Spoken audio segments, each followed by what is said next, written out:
Hello everyone. आज हम start करेंगे ब्रह्मपुत्र नदी तंत्र। ब्रह्मपुत्र नदी तंत्र से हमारे एग्जाम में काफी क्वेश्चन पूछे जाते हैं। तो हम स्टार्ट करते हैं ब्रह्मपुत्र नदी। ब्रह्मपुत्र नदी में सबसे पहले हम ब्रह्मपुत्र नदी की लंबाई जानेंगे कि ब्रह्मपुत्र नदी की लंबाई कितनी है। अगर ब्रह्मपुत्र नदी की कंप्लीट लंबाई जाने तो ब्रह्मपुत्र नदी की कंप्लीट लंबाई है 2900 किलोमीटर। कितनी होगी? 2900 किलोमीटर। अगर ब्रह्मपुत्र नदी की भारत के अंदर यानी भारत के अंदर ब्रह्मपुत्र नदी की लंबाई कितनी है, तो भारत के अंदर ब्रह्मपुत्र नदी मात्र 916 किलोमीटर प्रभावित होती है। यानी कि मात्र 916 किलोमीटर ही ब्रह्मपुत्र नदी भारत के अंदर आती है। अब स्टार्ट करेंगे कि ब्रह्मपुत्र नदी हमारी कहाँ से निकलती है। ब्रह्मपुत्र नदी तिब्बत में ये हमारा तिब्बत है। तिब्बत में तिब्बत कौन कहाँ से निकलती है? ब्रह्मपुत्र नदी तिब्बत। हो गया, ये हो गया हमारा तिब्बत। तिब्बत में मानसरोवर झील। तिब्बत में क्या है? मानसरोवर। मानसरोवर झील के पास एक हिमनद है। क्या है? मानसरोवर झील के पास हिमनद यानी ग्लेशियर है। ग्लेशियर का नाम अगर आपसे पूछा जाए तो क्या है? चेमायुंगडोंग ग्लेशियर। चेमायुंगडोंग ग्लेशियर, जो हमें ध्यान रखना। चेमांगयुंगडोंग ग्लेशियर। यहाँ से यहाँ तिब्बत से होती हुई यहाँ से हमारी ब्रह्मपुत्र नदी निकलती है। ब्रह्मपुत्र नदी जब हमारे यहाँ तिब्बत से यहाँ से निकलना स्टार्ट करती है तो ब्रह्मपुत्र नदी को तिब्बत में किस नाम से जानते हैं? यहाँ पर इसका ब्रह्मपुत्र नदी का क्या नाम दिया गया है?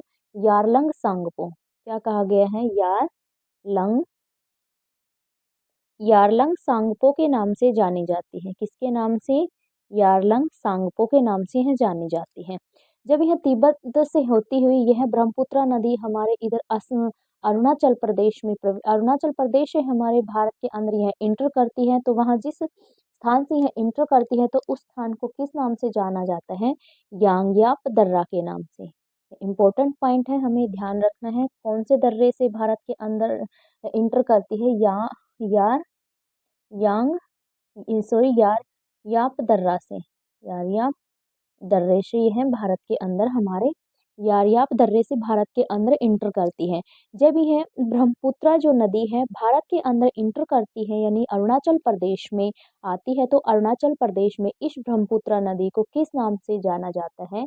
यानी कि दिहांग के नाम से। दिहांग के नाम से इसको जाना जाता है। जब यह ब्रह्मपुत्र नदी आगे प्रभावित होती हुई असम में जाती है तो असम में इस नदी को किस नाम से जानते हैं? तो असम में इस नदी को ब्रह्मपुत्र के नाम से जानते हैं। किस नाम से जानते हैं? कि ब्रह्मपुत्र के नाम से इस नदी को असम में जानते हैं। जब यह असम से होती है यह नदी हमारे इधर बांग्लादेश में प्रवेश करती है, तो बांग्लादेश में इस नदी को किस नाम से जानते हैं? तो बांग्लादेश में ब्रह्मपुत्र नदी को जमुना के नाम से जानते हैं। किस नाम से जानते हैं? जमुना के नाम से हम इसको जानते हैं। और इसके पश्चात इधर से जब हमारी यह गंगा नदी आती है तो दोनों की जो संयुक्त धारा होती है, संयुक्त धारा को क्या कहते हैं? संयुक्त धारा जो पद्मा होती है। पद्मा ये जब यह संयुक्त धारा हमारी नीचे बे ऑफ जो बंगाल है, बे ऑफ बंगाल में यानी बंगाल की खाड़ी के अंदर ही है, नीचे बंगाल की खाड़ी में मिल जाती है, उसमें विलीन हो जाती है। अब ये होगी हमारी ब्रह्मपुत्र नदी। अब ब्रह्मपुत्र नदी से हमारे एग्जाम में कौन कौन से इंपॉर्टेंट क्वेश्चन जो बनते हैं उसके बारे में अब हम जानेंगे। फर्स्ट क्वेश्चन बनता है कि फर्स्ट जो मोस्ट इम्पोर्टेंट क्वेश्चन बनता है ब्रह्मपुत्र नदी से कि हमारा सबसे बड़ा नेचुरल जो डेल्टा है यानी कि सबसे बड़ा विश्व का जो डेल्टा है, विश्व का जो सबसे बड़ा डेल्टा है, विश्व का सबसे बड़ा डेल्टा यानी कि सबसे जो बड़ा डेल्टा है, सबसे बड़ा डेल्टा क्या नाम है उसका? सुंदरवन डेल्टा। सुंदरवन डेल्टा। अब आपसे पूछे कि यह डेल्टा किस नदी पर बनता है, तो यह डेल्टा बनता है हमारी किस नदी पर? ब्रह्मपुत्र नदी और ब्रह्मपुत्र नदी प्लस गंगा नदी की जो संयुक्त रूप से जब ये जहाँ पे मिलती है वहां पे ये डेल्टा का निर्माण करते हैं यहाँ पे। तो ये हमें ध्यान रखना एग्जाम में अगर हमसे किसी भी तरह से क्वेश्चन पूछा जाए कि सबसे बड़ा डेल्टा सुंदरवन डेल्टा किन नदियों के मिलन से बनता है, ब्रह्मपुत्र नदी और गंगा नदी के मिलन से। नेक्स्ट हमारा इम्पोर्टेंट क्वेश्चन बन जाता है कि ब्रह्मपुत्र नदी से ही कि हमारा जो असम में बनता है, असम में कौन सा द्वीप है विश्व का सबसे बड़ा यानी कि नदी द्वीप है, सबसे बड़ा नदी द्वीप है, सबसे बड़ा नदी द्वीप किस नदी पर बनता है और कहाँ पर बनता है, तो किस नदी पर बनता है, यह हमारा बनता है ब्रह्मपुत्र नदी पर, ब्रह्मपुत्र नदी पर। और कहाँ पर बनता है, यह हमारा बनता है यहाँ पर असम में। कहाँ पर बनता है, असम में बनता है। काफी इंपॉर्टेंट क्वेश्चन है, एग्जाम में काफी बार पूछा भी जाता है, हमें ध्यान रखना है। नेक्स्ट इसी से हमारा एक और इम्पोर्टेंट क्वेश्चन बन जाता है, जो हमारा NH2 है वो कौन सी नदी से होकर निकलता है, तो यह हमारा NH2 निकलता है ब्रह्मपुत्र नदी से। और कहाँ तक जाता है, यह है सादिया से धुबरी तक जाता है, धुबरी तक है। इम्पोर्टेंट क्वेश्चन है, हमें ध्यान रखना है, काफी बार एग्जाम में पूछा भी जाता है। अब नेक्स्ट हमारी इससे ब्रह्मपुत्र नदी की कुछ सहायक नदियां भी हैं जिनके बारे में हम जानेंगे। ब्रह्मपुत्र नदी की मोस्ट इम्पोर्टेंट फर्स्ट जो इसकी सहायक नदी है कौन सी है, सुबनसिरी। कौन सी नदी है, सुबन सुबनसिरी, सुबनसिरी सबसे प्रमुख या सबसे बड़ी प्रमुख सहायक नदी है ब्रह्मपुत्र नदी की। कहाँ से निकलती है, अगर यह कहाँ से निकलती है, तो यह निकलती है जो हमारे यहाँ तिब्बत है, तिब्बती हिमालय से निकलती है। कहाँ से निकलती है, तिब्बत हिमालय से निकलती है। और यह तिब्बती हिमालय से निकलती हुई यह कहाँ मिलती है, असम में। यहाँ पे कहाँ मिलती है, असम में एक स्थान है लखीमपुर नामक स्थान। कहाँ पे, लखीमपुर नामक स्थान से इसका विलय किसमें हो जाता है, असम उसमें ब्रह्मपुत्र नदी में हो जाता है। नेक्स्ट सेकंड नंबर की प्रमुख नदी कौन सी है जो ब्रह्मपुत्र नदी की सहायक नदी है, मानस। कौन सी नदी है, मानस, जो हमें ध्यान रखना है। मानस नदी भी कहाँ से निकलती है, मानस नदी निकलती है तिब्बत हिमालय से निकलती है। यह नदी भी तिब्बती हिमालय से निकलती है और असम में एक स्थान पड़ता है, असम में स्थान पड़ता है जोगी गोपा।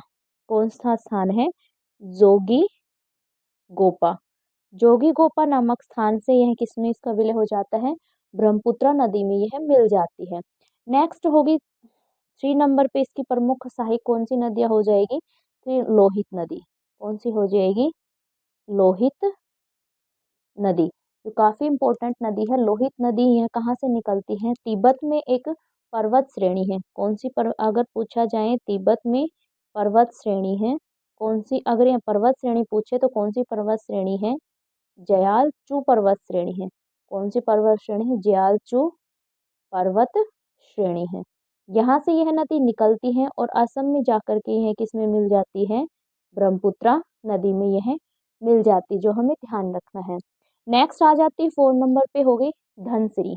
कौन सी नदी हो गई, धनसिरी, धनसिरी, यह हमें ध्यान रखना है। धनसिरी कहाँ से निकलती, धनसिरी इधर नागालैंड से निकलती है। कहाँ से निकलती है, नागालैंड में पर्वत है, कौन सा पर्वत है, लोशांग पर्वत से निकलती है। कौन से पर्वत से निकलती है, लोशांग पर्वत से निकलती है और असम में आकर यह किसमें मिल जाती है, ब्रह्मपुत्र नदी के अंदर यह मिल जाती है। नेक्स्ट 5 नंबर पे आती है इसकी इम्पोर्टेंट नदी है। 5 नंबर पे कौन सी नदी है, 5 नंबर पे इधर लिखते हैं तीस्ता नदी। कौन सी नदी हो जाएगी, तीस्ता नदी। यह तीस्ता नदी कहाँ से निकलती, तीस्ता नदी सिक्किम में निकलती है। यहाँ से कहाँ से निकलती है, सिक्किम से, यह सिक्किम से निकलती है। सिक्किम में एक दर्रा कौन सा, चोलामू पर्वत है। कौन सा है, चोलामू पर्वत से निकलती है। और सिक्किम से इधर पश्चिम बंगाल से होते हुए यह बांग्लादेश में आके इसमें मिल जाती है, ब्रह्मपुत्र नदी में। बांग्लादेश में आके किसमें मिलती है, ब्रह्मपुत्र नदी में। ये हमारी ब्रह्मपुत्र की प्रमुख जो सहायक नदियां थी, यानी कि फर्स्ट नंबर पे सुबनसिरी, मानस, लोहित, धनसिरी और तीस्ता, ये ब्रह्मपुत्र की इंपॉर्टेंट नदियां थी। ब्रह्मपुत्र नदी पर जो सबसे बड़ा विश्व का natural delta Brahmaputra delta, Brahmaputra नदी पर सबसे बड़ा नदी द्वीप यानी कि सबसे बड़ा नदी द्वीप कौन सा है? मांजुली द्वीप। कौन सा है? मांजुली। मांजुली द्वीप, यह हमें ध्यान रखना है। सबसे बड़ा नदी द्वीप कौन सा है? मांजुली द्वीप है, जो कहाँ पाया जाता है? ब्रह्मपुत्र नदी और असम में पाया जाता है। ये हमारे इम्पोर्टेंट थे, ब्रह्मपुत्र नदी से इम्पोर्टेंट क्वेश्चन थे जो एग्जाम में काफी बार पूछे जाते हैं। अगर आपको वीडियो अच्छी लगी हो तो वीडियो को लाइक और चैनल को सब्सक्राइब जरूर करें। Thank you.